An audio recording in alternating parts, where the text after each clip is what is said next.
নবম senior চোকবল championship শেষ হলো।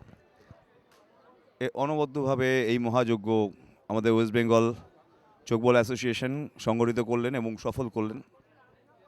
50টা টিম, ছেলে এবং মেয়ে, 25টা স্টেট থেকে এসে যেভাবে পার্টিসিপেট করলেন, আমরা কৃতজ্ঞ তাদের কাছে।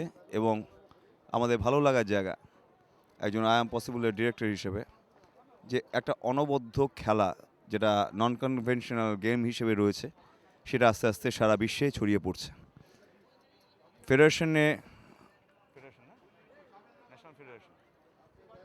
ন্যাশনাল ফেডারেশনে গতবারে চ্যাম্পিয়ন হয়েছিলাম আমাদের এই বাংলা। আমাদের এবার ব্যাড লাক, আমরা এবার 3rd পজিশনে রয়েছি, কিন্তু আগামী দিনে আবার ভালোভাবে সফল হব।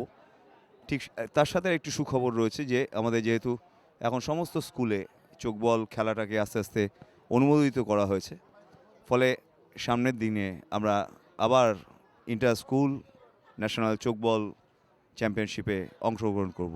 আপনারা ভালো থাকবেন। চোকবল কমিটি এবং চোকবলের সমস্ত প্রতিনিধি এবং যতগুলো রাজ্য এসছে সকলকে শুভেচ্ছা জানালাম। পিলু ভট্টাচার্য।